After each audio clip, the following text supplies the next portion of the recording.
পঞ্চদশ অধ্যায় পুরুষোত্তম যোগ, পরম পুরুষের যোগ তত্ত্ব। বৈদিক জ্ঞানের চরম উদ্দেশ্য হচ্ছে জড়জাগতিক বন্ধন থেকে মানুষের মুক্তি লাভ এবং পরম পুরুষোত্তম ভগবান রূপে শ্রীকৃষ্ণকে উপলব্ধি করা। যে মানুষ শ্রীকৃষ্ণের পরম স্বরূপ উপলব্ধি করেন, সে তাঁর কাছে আত্মসমর্পণ করে এবং তাঁর ভক্তিমূলক সেবায় আত্মনিয়োগ করে। শ্রী ভগবান উবাচ ঊর্ধ্বমূলম অধঃ শাখম অশ্বত্থম প্রাহুরব্যয়ম ছন্দাংসি যস্য পর্ণানি যস্তম বেদ স বেদবিদ। পরমেশ্বর ভগবান বললেন, ঊর্ধ্বমূল ও অধঃশাখা বিশিষ্ট একটি অব্যয় অশ্বত্থ বৃক্ষের কথা বলা হয়েছে। বৈদিক মন্ত্রসমূহ সেই বৃক্ষের পত্রস্বরূপ। যিনি সেই বৃক্ষটিকে জানেন, তিনিই বেদজ্ঞ। অধশ্চোর্ধ্বম প্রসৃতাস্তস্য শাখা গুণপ্রবৃদ্ধা বিষয়প্রবালা অধশ্চ মূলান্যনুসন্ততানি কর্মানুবন্ধীনি মনুষ্যলোকে।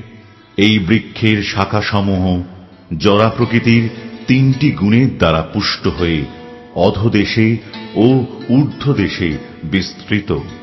ইন্দ্রিয়ের বিষয়সমূহই এই শাখাগণের পল্লব। এই বৃক্ষের মূলগুলি অধোদেশে প্রসারিত এবং সেগুলি মনুষ্যলোকে সকাম কর্মের বন্ধনে আবদ্ধ।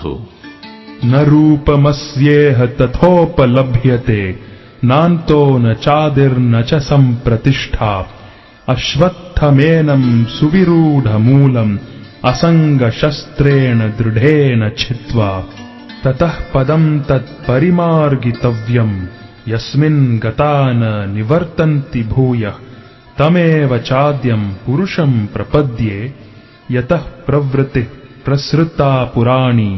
এই বৃক্ষের স্বরূপ এই জগতে উপলব্ধ হয় না। এর আদি অন্ত ও স্থিতি যে কোথায়, তা কেউই বুঝতে পারে না। তীব্র বৈরাগ্যরূপ অস্ত্রের দ্বারা দৃঢ়মূল এই বৃক্ষকে ছেদন করে সত্য বস্তুর অন্বেষণ করা কর্তব্য। যেখানে গমন করলে পুনরায় ফিরে আসতে হয় না।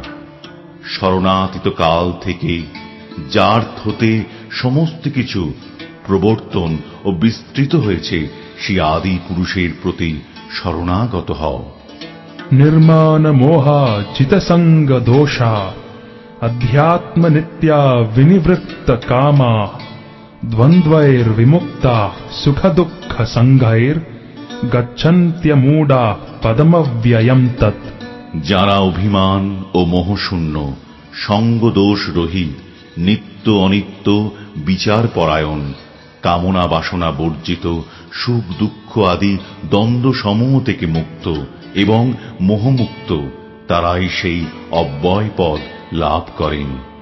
ন তদ্ভাসয়তে সূর্যো ন শশাঙ্কো ন পাবকঃ যদ্গত্বা ন নিবর্তন্তে তদ্ধাম পরমম মম। সূর্য, চন্দ্র, অগ্নি বা বিদ্যুৎ আমার এই পরম ধামকে আলোকিত করতে পারে না। সেখানে গেলে আর এই জড় জগতে ফিরে আসতে হয় না। মমৈবাংশো জীবলোকে জীবভূতঃ সনাতনঃ মনঃ ষষ্ঠান ইন্দ্রিয়াণি প্রকৃতিস্থানি কর্ষতি। এই জড় জগতে বদ্ধ জীব সমূহ আমার সনাতন বিভিন্নাংশ।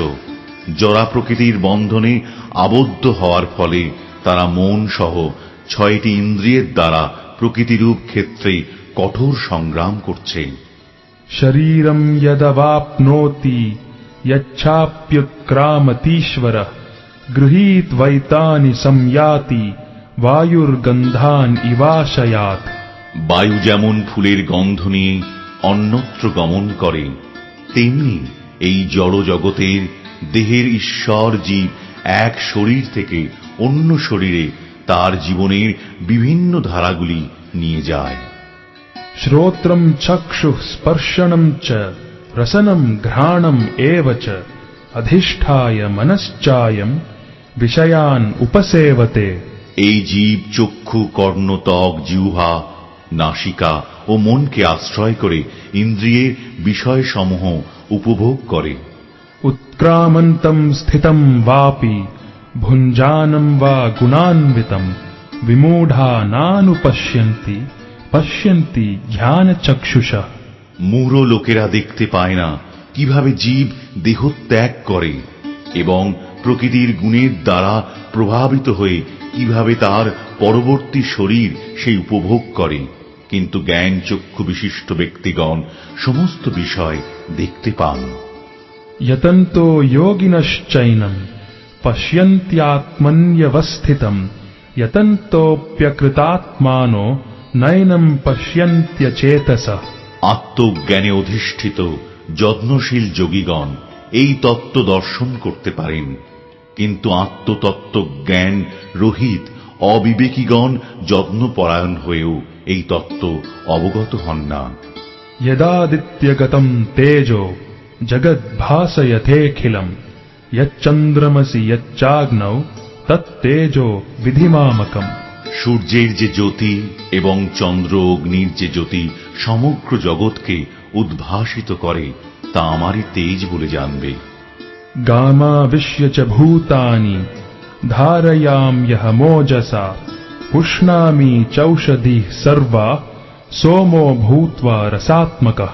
আমি পৃথিবীতে প্রবিষ্ট হয়ে আমার শক্তির দ্বারা সমস্ত জীবদের ধারণ করি এবং রসাত্মক চন্দ্ররূপে ধান, যব আদি ঔষধি পুষ্ট করছি। अहं वैश्वानरो भूत्वा प्राणिनां देहमाश्रितः प्राणापानसमायुक्तः पचाम्यन्नं चतुर्विधम्। আমি জঠরাগ্নি রূপে প্রাণীগণের দেহ আশ্রয় করে প্রাণ ও অপান বায়ুর সংযোগে 4 প্রকার খাদ্য পরিপাক করি। सर्वस्य चाहं हृदि सन्निविष्टो मत्तः स्मृतिर्ज्ञानम् अपोहनं च वेदैश्च सर्वैरहमेव वेद्यो वेदान्तकृत् वेदविद् एव चाहम्। আমি সমস্ত জীবের হৃদয়ে অবস্থিত এবং আমার থেকেই স্মৃতি, জ্ঞান ও বিলোপ হয়। আমি সমস্ত বেদের জ্ঞাতব্য এবং আমি বেদান্ত কর্তা ও বেদবিদ। द्वाविमौ पुरुषौ लोके क्षरश्चाक्षर एव च क्षरः सर्वाणि भूतानि कुटस्थोऽक्षर उच्यते। ক্ষর ও অক্ষর 2 প্রকার জীব রয়েছে। এই জড়জগতের সমস্ত জীবকে ক্ষর এবং চিৎ জগতের সমস্ত জীবকে অক্ষর বলা হয়। उत्तमः पुरुषस्त्वन्यः परमात्मेत्युदाहृत यो लोकत्रयमाविश्य बिभर्त्यव्यय ईश्वर। এই উভয় থেকে ভিন্ন উত্তম পুরুষকে বলা হয় পরমাত্মা, যিনি ঈশ্বর ও অব্যয় এবং ত্রিজগতের মধ্যে প্রবিষ্ট হয়ে পালন করছেন। यस्मात्क्षरम् अतीतोऽहम् अक्षराद् अपि चोत्तमः अतोऽस्मि लोके वेदे च प्रतितः पुरुषोत्तमः। যেহেতু আমি ক্ষরের অতীত এবং অক্ষর থেকে উত্তম, সেই হেতু জগতে ও বেদে আমি পুরুষোত্তম নামে বিখ্যাত। यो मामेवमसम्मूढो जानाति पुरुषोत्तमम् स सर्वविद् भजति माम् सर्वभावेन भारत। হে ভারত, যিনি নিঃসন্দেহে আমাকে পুরুষোত্তম বলে জানেন তিনি সর্বজ্ঞ এবং তিনি সর্বতোভাবে আমাকে ভজনা করেন। इति गुह्यतमम् शास्त्रम् इदमुक्तम् मया नघ एतद् बुद्ध्वा बुद्धिमान् स्यात् कृतकृत्यश्च भारत।